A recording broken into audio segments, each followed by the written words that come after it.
Bonjour, bonsoir. En fonction de l'heure à laquelle vous regardez la vidéo, je voulais faire cette nouvelle exhortation pour nous édifier, pour continuer le chemin. Et nous allons prendre, si vous voulez bien, Psaume chapitre 27. Psaume chapitre 27, les versets nous allons lire à partir du verset 10 ou 9. À partir du verset 9 jusqu'à la fin, jusqu'au verset 14. Je lis pour sa gloire. Ne me cache point ta face, ne repousse pas avec colère ton serviteur. Tu es mon secours, ne me laisse pas, ne m'abandonne pas, Dieu de mon salut. Car mon père et ma mère m'abandonnent, mais l'Éternel me recueillera. 11. Éternel, enseigne-moi ta voie, conduis-moi dans le sentier de la droiture, à cause de mes ennemis. Ne me livre pas au bon plaisir de mes adversaires, car ils s'élèvent contre moi de faux témoins et des gens qui ne respirent que la violence. Oh, si je n'étais pas sûr de voir la bonté de l'Éternel sur la terre des vivants. Espère en l'Éternel, fortifie-toi et que ton cœur s'affermisse. Espère en l'Éternel. Amen.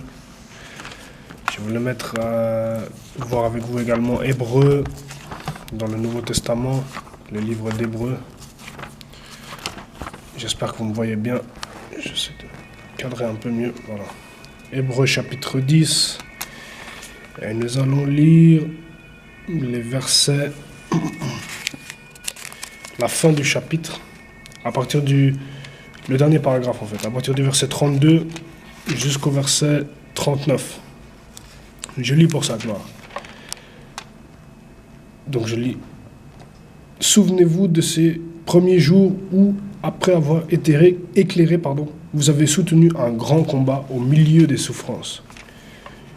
33. D'une part, exposé comme en spectacle aux opprobres et aux afflictions, et de l'autre, vous associant à ceux dont la position était la même. 34. En effet, vous avez eu de la compassion pour les prisonniers et vous avez accepté avec joie l'enlèvement de vos biens, sachant que vous avez des biens meilleurs et qui durent toujours. 35. N'abandonnez donc pas votre assurance à laquelle est attachée une grande rémunération.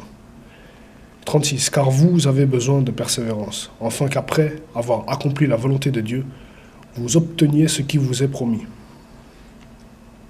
37. Encore un peu de temps, celui qui doit venir viendra et il ne tardera pas.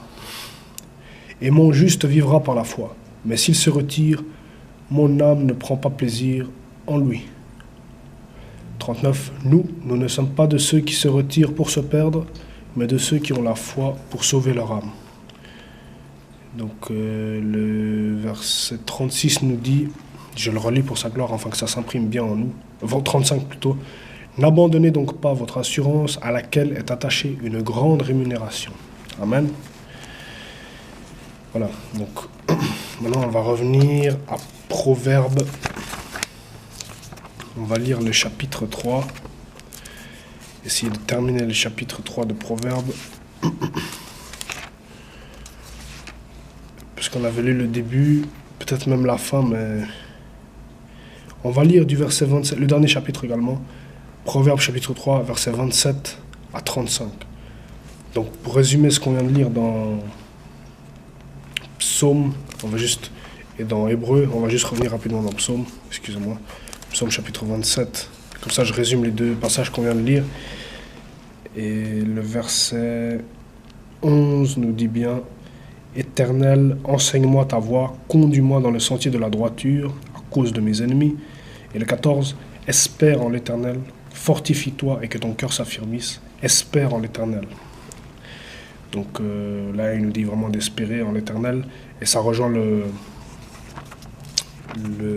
livre d'Hébreux, au chapitre 10 que nous avons lu, qui dit bien « N'abandonnez donc pas votre assurance à laquelle est attachée une grande rémunération. » Ça veut dire qu'il y a quelque chose à la clé on ne croit pas en vain. Dieu va nous récompenser pour notre dévouement pour sa cause. Il est fidèle et ce qu'il dit, c'est la vérité, donc il va l'accomplir. Amen. Donc, nous prenons maintenant Proverbes chapitre 3, verset 27 jusqu'à la fin, jusqu'au verset 35. Je lis pour sa gloire. Ne refuse pas un bienfait à celui qui y a droit, quand tu as le pouvoir de l'accorder. Ne dis pas à ton prochain, va et reviens, demain je donnerai quand tu as de quoi donner. 29. Ne médite pas le mal contre ton prochain, lorsqu'il demeure tranquillement près de toi. Ne conteste pas sans motif avec quelqu'un lorsqu'il ne t'a point fait de mal. 31. Ne porte pas envie à l'homme violent et ne choisis aucune de ses voies. 32. Car l'Éternel a en horreur les hommes pervers, mais il est un ami pour les hommes droits. Il est un ami pour les hommes droits.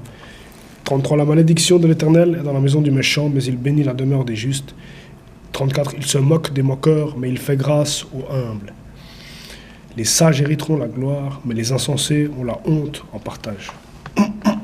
Amen.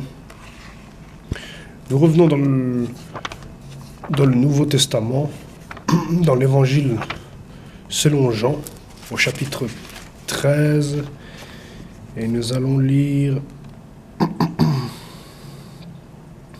le verset 33 jusqu'à la fin au verset 38. Aujourd'hui, on lit les fins du chapitre, conduit par le Saint-Esprit. En tout cas, c'est ce que je souhaite. Que ce ne soit pas ma volonté qui soit enseignée, mais la volonté de Dieu. Donc, je lis pour sa gloire. Jean, chapitre 13, verset 33, jusqu'à la fin. C'est des paroles de Jésus lui-même. C'est les paroles de Jésus lui-même qui nous a enseigné. Et qu'il a enseigné à ses disciples, mais c'est aussi valable pour nous, ses enfants. Je lis pour sa gloire. 33. Mes petits enfants, je suis pour peu de temps encore avec vous.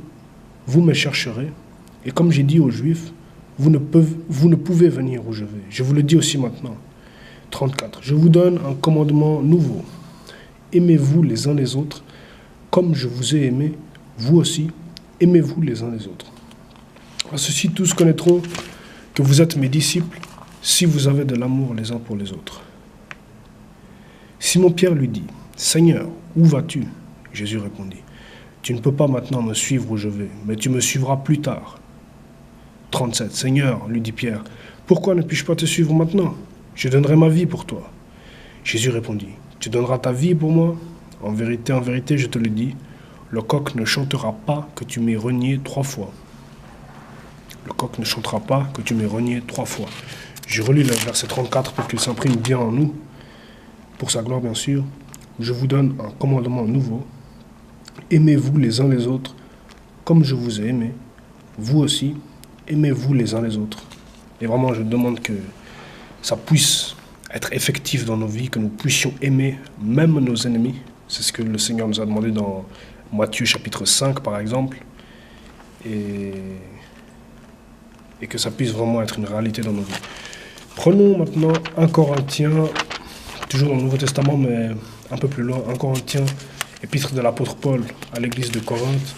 1 Corinthiens chapitre 6,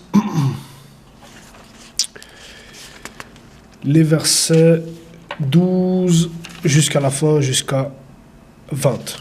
1 Corinthiens chapitre 6, versets 12 à 20, je lis pour sa gloire. Tout m'est permis, mais tout n'est pas utile. Tout m'est permis, mais je ne me laisserai pas asservir par quoi que ce soit.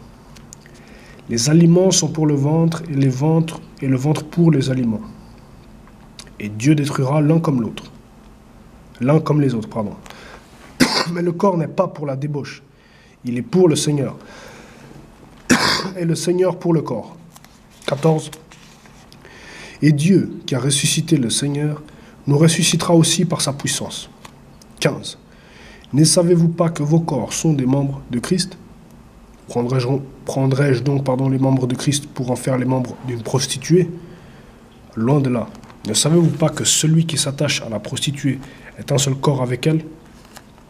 Car a-t-il dit, les deux deviendront une seule chair. 17. Mais celui qui s'attache au Seigneur est avec lui un seul esprit.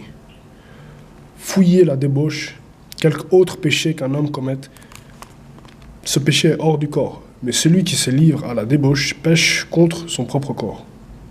19.